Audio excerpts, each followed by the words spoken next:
Hi folks, Andy here for WhatCulture Wrestling, and it's time for us to have a nice wee chat about what's currently going on in our nice little British independent wrestling scene. There's a lot to unpack here. What with these newfangled WWE contracts coming into play and the myriad of restrictions that are sure to have a massive impact on what was once one of the world's hottest territories. Now, for anyone who might have missed those, let's break it down.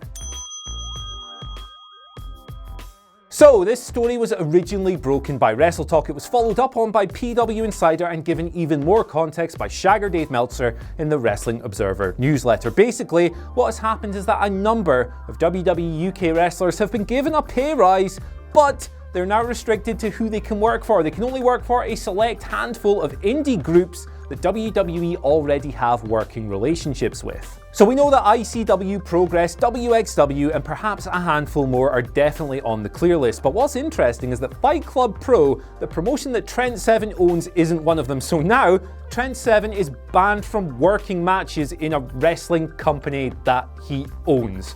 What the fuck? Now, on top of all of this, the wrestlers in question aren't allowed to compete against other competitors who are contracted to New Japan, Impact, Ring of Honor, or World of Sport. And even in the companies they are allowed to work for, their matches are not allowed to make tape. They can't be sold, they can't be recorded, they can't be put on DVD or video on demand, all according to Dave Meltzer. So essentially, WWE have them on the shortest leash imaginable. Now, in theory, and a lot of people continue to use this argument, WWE's strategy was supposed to result in increased exposure for the talent and therefore creating increased ticket sale revenue for the companies booking them, benefiting everyone as a whole. But, in fact, quite the opposite has happened. The UK indie boom is receding like my hairline. Ticket sales have declined, people are struggling to fill their venues, and the scene is shrinking. And as this continues, fewer companies will become viable, leading to fewer shows and fewer paydays. For some wrestlers, this will all be fine. Guys like Pete Dunne and Tyler Bate are destined to become stars. They'll have no problems whatsoever, and they will go on to enjoy opportunities they never could have experienced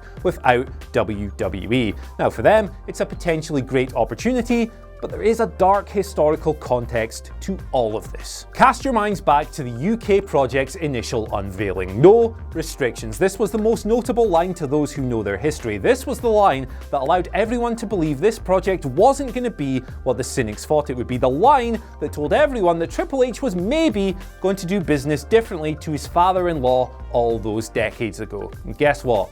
It was a falsehood. December 2016 saw Triple H announce the Maiden UK Championship tournament, trotting out William Regal and Finn Balor to blow their trumpets and build bridges between WWE and the red-hot UK indies. This was the postscript where the open-ended agreement was promised. The game claimed that his scouting missions to promotions like Progress, OTT, and others was the reason that a positive relationship would be key to the project's success. But the fix was already in underneath the smiles and handshakes as Rev Pro and other organizations were frozen out. There were no restrictions other than the literal restrictions on talent wishing to work for WWE and their hand-picked promotions. WWE sold the dream of superstardom over the safety of regular employment and used cheap bait to lure in the UK's best workers in the process. WWE were already foreshadowing a scythe through the scene, but ask an older fan, however, and they'll tell you how Vince McMahon had actually done this 3 decades earlier. Now, Dave Meltzer wasn't the first guy to do this, but he was the most prominent voice to draw a line between the UK project and Vince McMahon's hostile takeover of the territories in the 80s. He said the following, and to be honest, I'm just going to dictate it to you as he wrote it. Before Vince McMahon made any moves, he would work with the other promoters he later tried to put out of business. He asked them to send tapes of top stars and he put them on a TV show called All American Wrestling. Promoters naively thought that Vince was doing them a favor by putting their product on this platform in the first place, but in reality, he was putting these wrestlers on that platform and then signing most of them up and then running against those who'd supplied them in the first place. So basically, McMahon put one arm over the promoter's shoulder and then stabbed them in the back with the other. Sound familiar? Well, it should. Vince's charge through the territories was strategic. If he wanted to create the perceived glory that awaited said talent, he needed to make his company look like a safe bet. This mirrors how WWE have set in the UK. NXT UK is far from finished, yet the branding is powerful enough to lure talent into contracts that rule them out of every single indie date aside from the chosen few. ICW's Mark Dallas and Progress's Jim Smallman were beaming when unveiled as special guests as Tyler Bate and Pete Dunne blew the roof off Blackpool's Empress Ballroom back in January 2017 because, well, of course they were. They were getting all this positive exposure on the massive platform, and moreover, they were fans. Triple H had an easier job than his dad-in-law. The guys he sat down with were just glad to be at the table. Of course, Dallas and Smallman aren't the enemies here, but they were the two most high-profile promoters to open themselves to WWE's pillaging and plundering. On the surface, it looked like they were accepting the knife to the front rather than the back like back in the day, but maybe those guys are playing long games as well. When Gerald and Jack Briscoe sold Georgia Championship Wrestling shares to Vince McMahon in 1984, it gave McMahon complete control of the territory and the Briscoes jobs for life.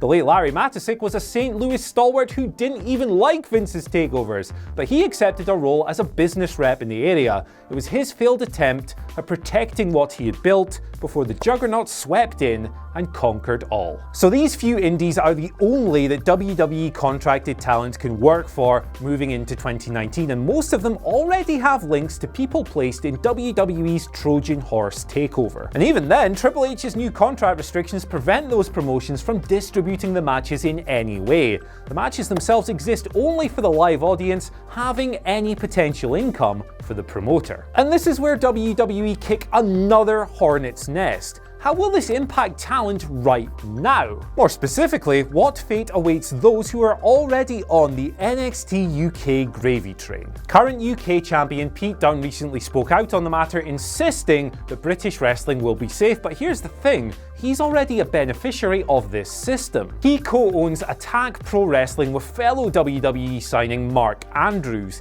and he stands as the face of the whole goddamn strategy. He deserves his spot, he's bloody great, let's be honest, but his company line defense smacks of small-mindedness from a man who theoretically knows more about the toils of the industry than any observer ever will. And if we're to look at some talent who aren't as celebrated as Dunne, running the numbers makes for some disturbing reading for the life of a talent now totally dependent on WWE's rules. Let's take Joseph Connors for an example. He wrestled 93 matches in 2016. In the first year of his no restrictions deal, that went down to 78, and at the time of recording, he's down to 58. And the drop-off only gets worse. But how about Ligero, a man who wrestled a staggering 276 matches in 2017? Where do you think he is in 2018? He's got less than half that. He's at 110. Every single indie date a wrestler takes is a payday. It's a wage. Guys like Connors and Ligero have mortgaged their future on dreams of WWE stardom, but the road to WrestleMania is unfortunately paved with potholes. Okay, how about some more historical context? Kurt Hennig was the AWA's top guy, but wasn't perfect until WWE monetized the bollocks out of his skill. Stampede Wrestling were never going to buy Bret Hart a mansion for him and his family, no matter how much he enjoyed working for Dad. And when Jim Duggan and Ted DiBiase were poached from Bill Watts to be WWE mid-carders, Vince McMahon promised them opportunities and almost immediately delivered riches. Literally, in Ted's case. Pete Dunne may have had similar experiences working for WWE so far, but he'll also be working their Boxing Day Madison Square Garden show instead of spending Christmas at home. In a deal based on no restrictions, he may not have had time to take this booking. He's making sacrifices to chase his dream, and credit to him for that, but it makes a nonsense of WWE's arm around the shoulder veneer. Now, many have pointed to the UK's deep talent pool as a reason not to be worried about WWE's tightening grip, but there's an air of negligence assuming that all those other guys will still be able to get work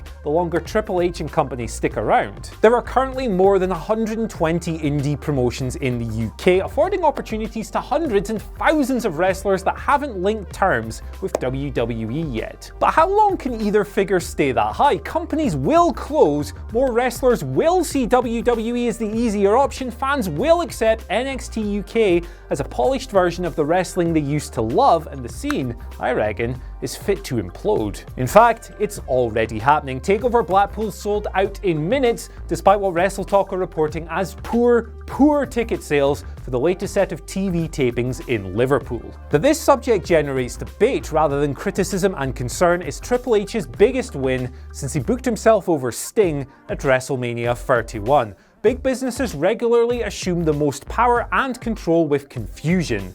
These latest changes have confused fans and wrestlers into arguing with each other on social media, all the while going ahead under the PR-friendly catch-all term global localization. Although WWE can literally label a pay-per-view as such, WWE can't call it a takeover because it looks ugly. In framing it as a debate, it asks people to pick sides. This steers everything away from focusing on the nuanced issues buried within, and it's exactly what's going on. Now obviously, as I'm standing here, you can already tell I've picked a side in title and tone, but your own opinion may be entirely different to this one. This freedom in voicing these differing views is one we're all permitted to thanks to the contracts we sign ourselves to that have no restrictions. Jim Smallman, Mark Dallas and Pete Dunne may well have signed their dream deals, but they no longer have no restrictions. But anyway guys, now that we're almost done, thank you very much for joining me on this journey through the current state of Brit Wrestling. Now that we've done that,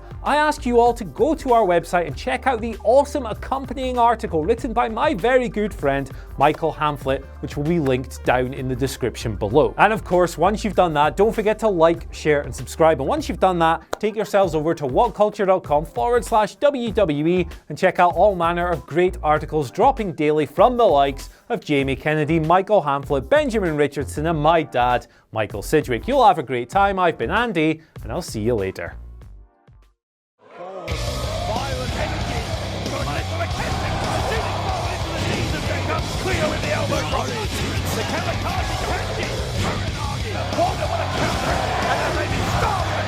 Once again, Defiant Wrestling is loaded!